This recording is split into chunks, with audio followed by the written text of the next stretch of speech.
This is the guy who picked Tennessee to beat Alabama on the Vol Report, brought to you by Vols Automotive Group and Big Orange Phillies. After decades in the business, John, does this validate your entire career? Yeah, and everything that happens after this.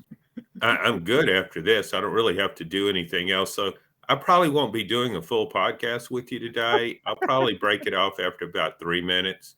You could just say he picked John Adams. He picked Tennessee to beat Alabama again. I can't even say it more than once. It just didn't seem possible, but it did happen.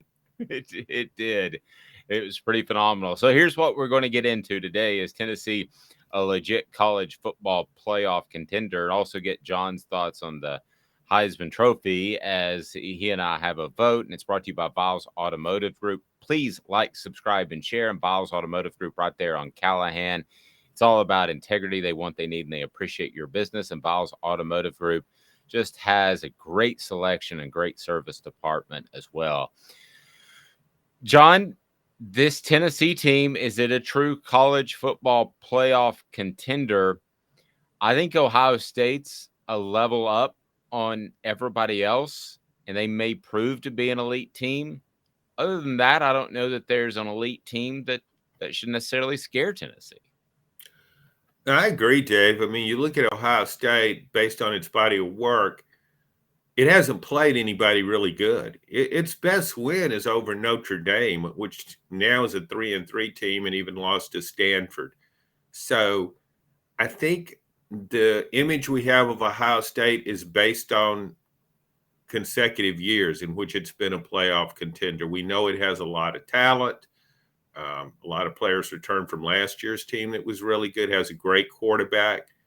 I think Ohio State, if I look at teams that could beat Tennessee, Ohio State is one I would say, yeah, Ohio State could beat Tennessee. I think you've got to have a lot of offense to be able to beat Tennessee. And I think as far as Tennessee goes, it's very much a national championship contender. There's nothing flukish about this. It beat Alabama by 3 points. And that was despite an incredible game by Bryce Young of Alabama, who didn't have nearly enough help.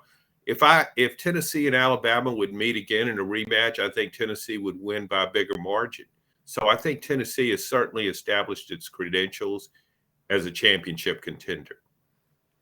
Yeah, I agree with you. And they controlled the line of scrimmage on both sides of the ball. And I thought that even at halftime, I thought that, Tennessee, again, it just sounds so bizarre to say this, could have pulled away and won that game by a couple of touchdowns. And if not for the fumble on the exchange between Hendon Hooker and Jabari Small, they might. Also was very impressed by the moxie that they showed after that fumble. There are countless Tennessee teams over the past decade or so that would have, and even before, that would have folded against a Nick Saban-led team. They did not. Yeah, that's a really good point, Dave. And I think, and fans are having a hard time with this too, because they have a long history of failures in that situation. My guess is 80-90% of Tennessee fans, when they saw that scoop and score, game over, Alabama's extended the winning streak.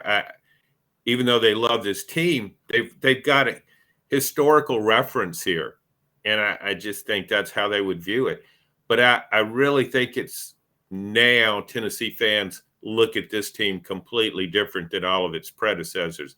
This is a big-time team that has enough talent, a great coach, really good quarterback, and a mindset that it can beat anybody, and it's overcome adversity now. You saw it do that against Pittsburgh. It lost all the momentum against Florida and still hung on and won. And then against Alabama with that turn of events in the fourth quarter. So this team is nothing like previous Tennessee teams. You're right. No, and that confidence, I don't know what you attribute that to other than Josh Heupel. Because, I talked to the players, Cooper Mays and Jacob Warren, as I mentioned on our YouTube channel. Please like, subscribe, and share. And we visit with John Adams and we visit with Josh Ward. And John, I am just blown away by the self confidence that this team has. I mean, it is something I thought was probably a little out of whack and maybe even cocky early in the year, but it's turned out where it's been well grounded and with a strong foundation. Yeah, you mentioned that to me in conversation last week. I think it's I think you have to give Josh credit, Heupel a lot of credit for this. It's the way he goes about his business.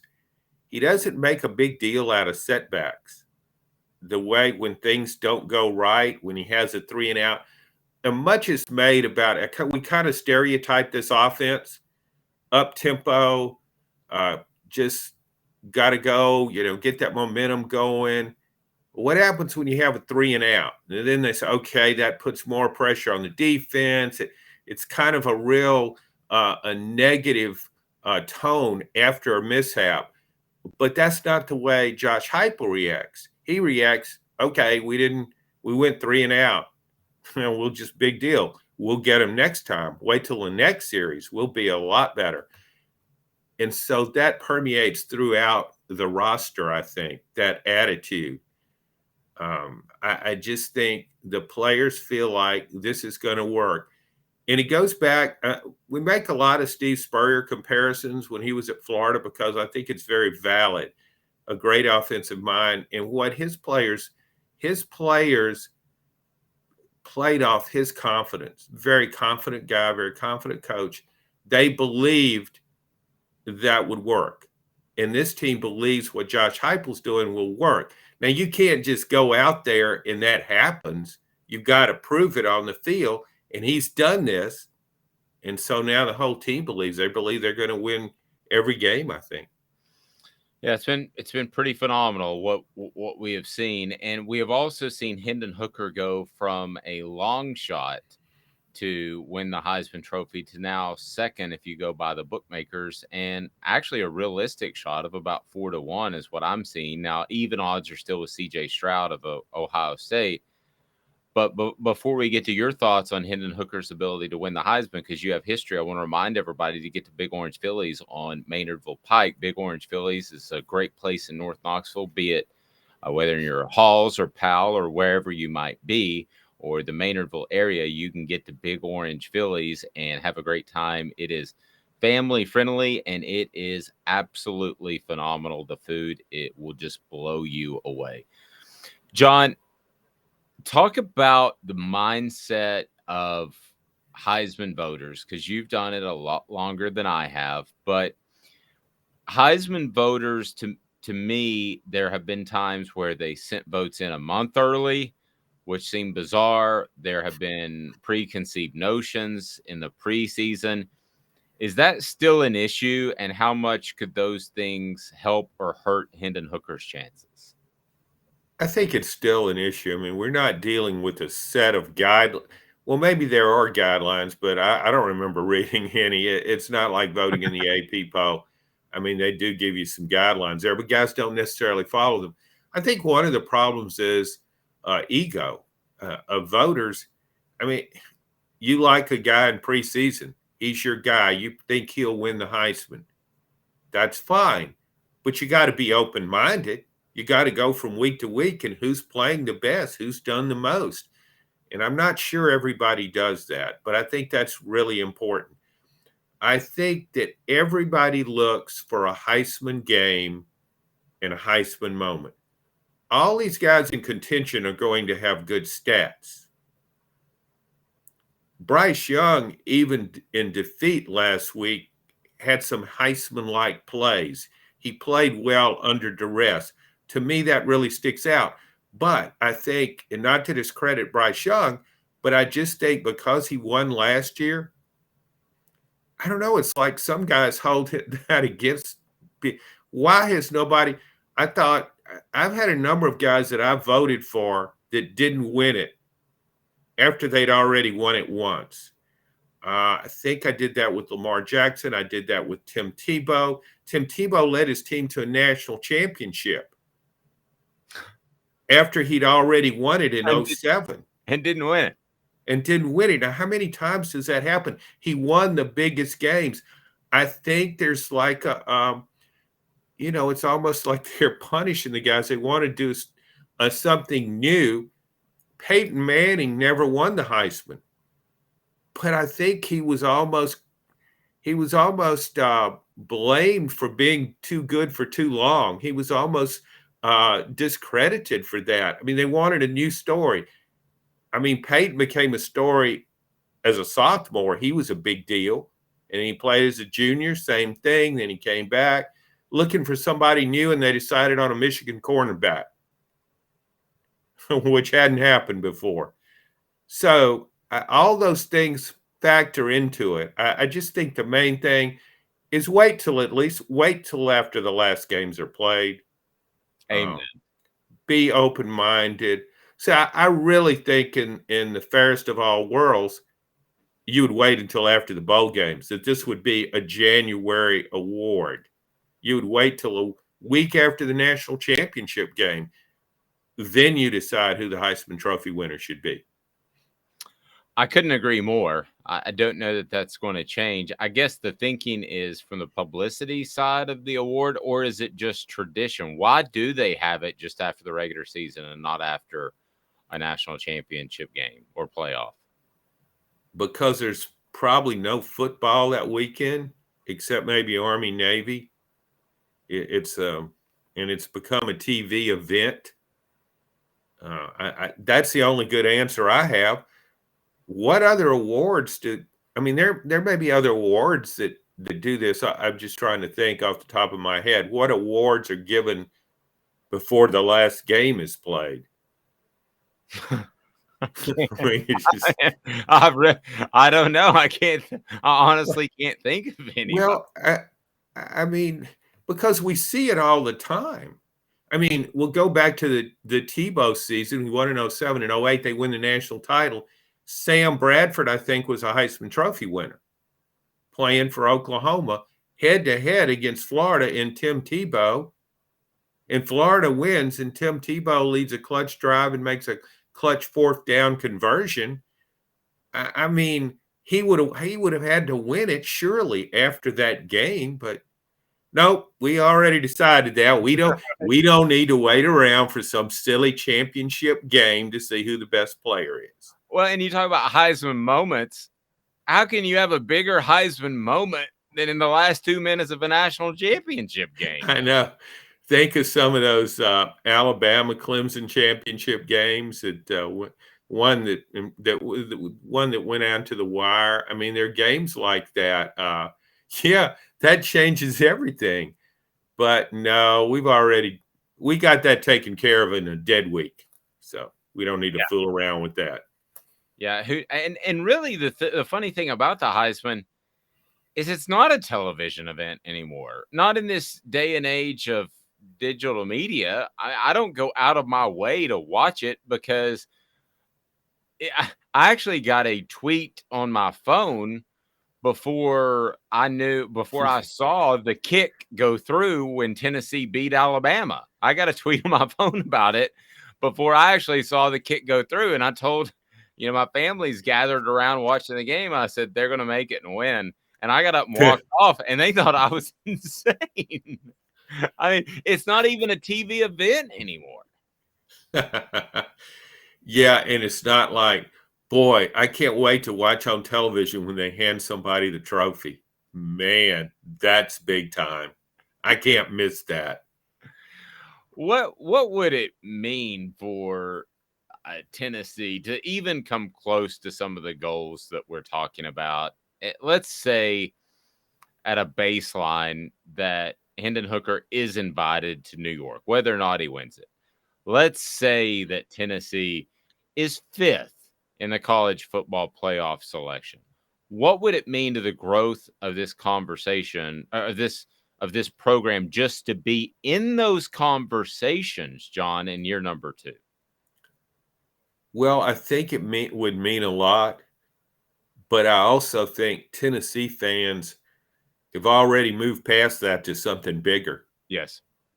I mean, I think fans, once the season's over and a month after the season, it would mean a lot to Tennessee fans to have been in that conversation, to have been in national contention.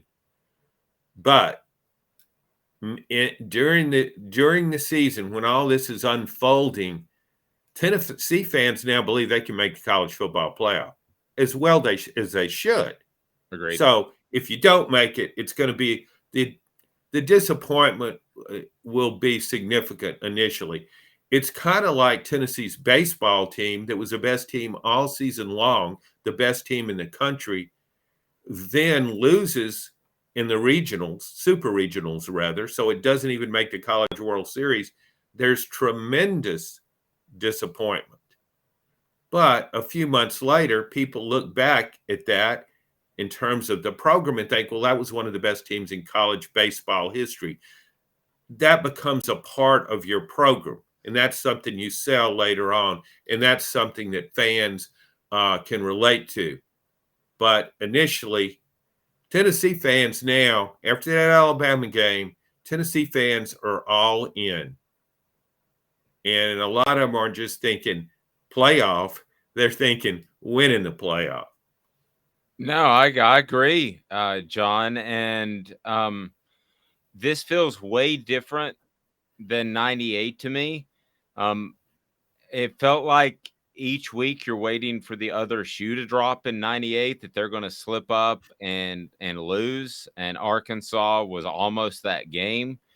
This feels like that Tennessee has the gumption, the fortitude, and I can't believe I'm saying this, the talent to actually not only make the college football playoff, but compete and perhaps win the whole darn thing. And there was a totally different feel for those that were around Tennessee's program in 98. It didn't feel like that at all. I'm sure Tennessee fans are hoping there's a Clint Sterner in Tennessee's immediate future, who is forever a part of Tennessee lore because he lost his balance, fell, and decided it was a good idea to use the football as a prop to brace his fall. Things didn't work out well after that. But yeah, I agree with you. That team had so many close calls. I mean, there were several times, even people forget about this, but even the SEC championship game against Mississippi State, it was trailing there, I think, early in the fourth quarter. I mean, it was in a battle with Mississippi State just to win the SEC. So I think this team, I think people look at this team now and say, well, who's going to beat it? Who's going to stop? I think it's because of the offense. Who's going to stop that offense? All of a sudden now, Alabama's defense is considered damaged goods. But going into that game, it was giving up 12 point something points a game. And Tennessee scored 52 on it. So if Alabama can't hold it under 50, who's going to hold it under 40? Fair point. Vols Automotive Group is always fair when it comes to their transactions, when it comes to a great selection of cars. There's no other place to go than Vols Automotive Group. And don't forget that they also have a great service department. And then enjoy some ball over the weekend. Big Orange Phillies. Big Orange Phillies is just fantastic. They are family friendly. And whether it's Thursday night football, whether it's college football, Sunday afternoon with the NFL, or you want to go Monday night football, Big Orange Phillies, the place to go. They have billiards as well. They have darts. They've got it all. And great, great food right there in North Knoxville. It is Big Orange Phillies. For John Adams, I'm Dave Hooker. The Vol Report brought to you by Vols Automotive Group and Big Orange Phillies, a presentation of Off the Hook Sports.